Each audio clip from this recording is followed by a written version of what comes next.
Hey there! In this video, I'm going to try to encase this monstrous black widow in resin. I found this specimen while splitting wood at work. I picked up a piece of oak, and mere inches from my hand, this behemoth of a black widow was crawling towards me. I've probably never dropped something faster before.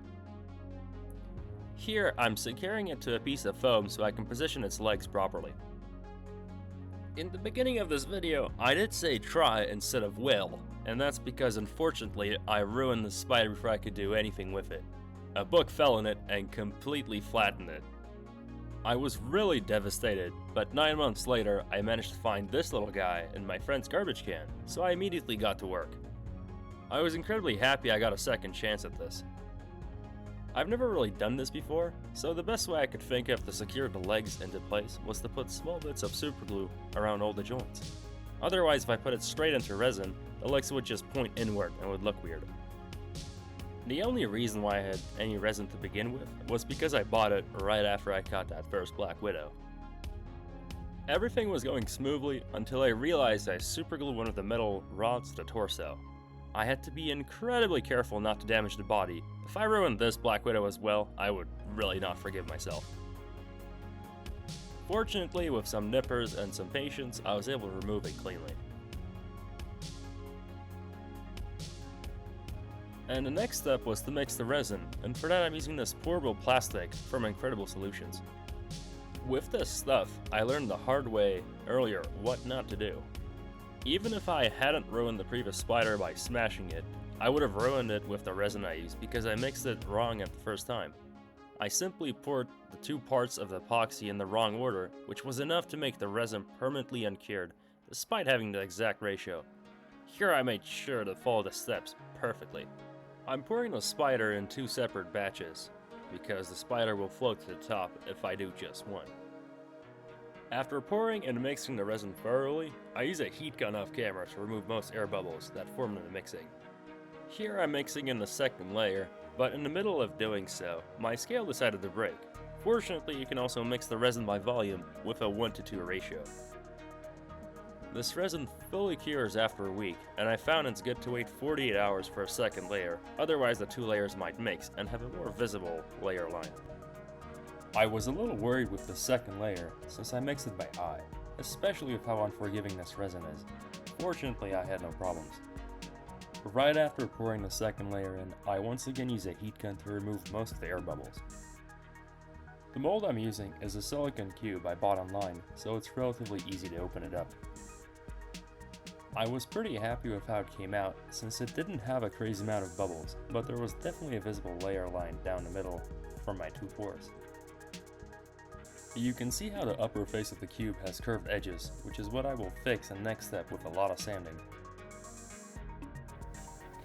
At the same time as I poured this Black Widow, I poured this guitar into a mold I created. For my dad's birthday, I carved his favorite guitar out of plastic and then made a silicone mold out of it. I haven't tried anything like this before, so it was a fun side project.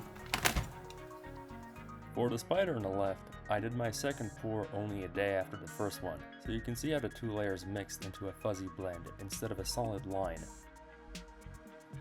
Now it's time for my absolute favorite part of any project, spending hours of constant sanding. How fun. I'm starting out with 220 grit sandpaper, and I secure it to this block of wood with my favorite two-sided spongy tape. If you're wondering why the wood is angled, it's because it's the first best thing I could find in my workshop. Throughout this sanding process, I'm going to be pouring water over my sandpaper to help minimize the toxic resin dust, as well as keep a smoother finish. Not that I'll get anything smooth at 220 grit. Resin dust is incredibly bad for your lungs, so it's always a good idea to wear a proper respirator and have good ventilation. Once my upper face is completely flat, I can finally move to higher grits. This time I'll be sanding all the faces, and for that I'm starting with 600 grit sandpaper. Going from 220 to 600 is a big jump, but I'll be able to compensate by sanding that face more intensely.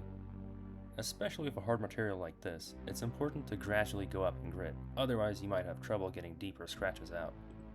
From 600 grit, I'm going to 1000 and 3000 grit. After that, I'm using these even higher grit sanding sticks to finish it off before I can start polishing. All this sanding took me over an hour, and the fun part is I ended up redoing it for another hour because I was not happy with the finish. Finally, I can get the polishing, and for that I'm using this polishing compound from Tamiya, applied with a buffing wheel on my rotary tool. I found it to be good practice to smear the compound in the buffing wheel with the tool off, so it can absorb it more without spreading it everywhere.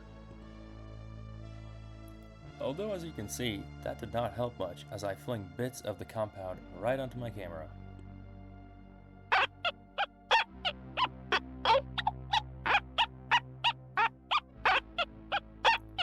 You are most welcome for this abhorrent sound effect.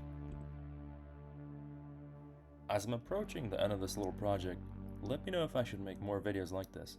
I have a larger scorpion that I plan on encasing in resin as well, but I'm not sure if it's worth making a video out of it.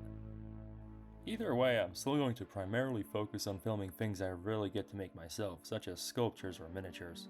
This was a short fun project I could make in between. I finish off the polishing with an even finer compound from Tamiya for that extra shine. I want it to be finished now, but I was unhappy with the surface finish, so I went ahead and redid the whole sanding and polishing process. In any case, please enjoy these final shots of my Black Widow.